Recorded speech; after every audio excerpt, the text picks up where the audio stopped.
কি নাম বলো তোমার? শ্রাবন্তী আমার নাম। কোথা থেকে এসছো? আমি চরকি থেকে আসছি। চরকি। আগে এসছিলে না এই প্রথম? না, এটাই প্রথম। আজকে শ্রাবন্তীর তো দেখছি খুব লম্বা চুল, কি করতে চাও বলো? আমি চুলটা কিছু একটা মানে ম্যানেজেবল করে হেয়ার কাট করতে চাইছি। লেন্থ কমাবে? হ্যাঁ, লেন্থ কমাবো। কতটা কমাবে? এই লেন্থ কমানো আসলে এতটা কমালে এরকম? আর কোনো অ্যাডভান্স কাট কিছু করতে চাও? না, করতে চাও না? মানে চুলটা এই সফট হবে এরকম একটা কিছু করে, একটা ফ্রন্টে লেয়ার করে ব্যাকে একটু বাউন্স দিয়ে ডিপিউ টাইপের করে দিই, তাই তো? ওকে, তাহলে হয়ে যাক, তারপরে দেখা হবে আবার। এটা deep U cut with front layered, আর তার সঙ্গে শিয়ার বাটার হেয়ার স্পা হয়েছে। ওর কেমন এক্সপিরিয়েন্স ওকে জিজ্ঞাসা করে নি।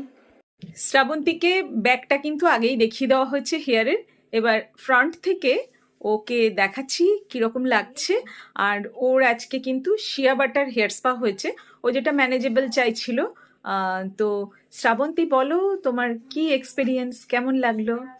চুলটা হাত দিয়ে বুঝতে পারছি মানে আগের থেকে পুরো চেঞ্জ হয়ে গেছে, যেটা ছিল করকরে ভাব সেটা চেঞ্জ হয়েছে তো? হ্যাঁ, পুরো আঁচড়াতে গিয়ে সেটা বারবার জট পড়ে যাচ্ছিল, তো এখন যেটা হয়ে গেছে পুরো আলাদা হয়ে। আচ্ছা, খুশি? আর হেয়ার কাট? হেয়ার কাটও ভালো হয়েছে, যেমন ছিল মানে বলেছিলাম সেরকমই হয়েছে তো? মানে এক্সপেকটেশন লেভেল রিচ করতে পেরেছি? হ্যাঁ। তাহলে আবার আসা যাবে? ওকে, ভালো থেকো, মেনটেন করো। এটাকে অনেকে পার্মানেন্ট হেয়ার স্পা বলেন, কিন্তু অ্যাকচুয়ালি পার্মানেন্ট নয়। 3-4 মাস খুব ভালো থাকবে যদি মেনটেন করো, 6 মাস পর্যন্ত ভালো থাকে যদি মেনটেন করো। তাহলে আমাকে ফিডব্যাক দিও। ওকে।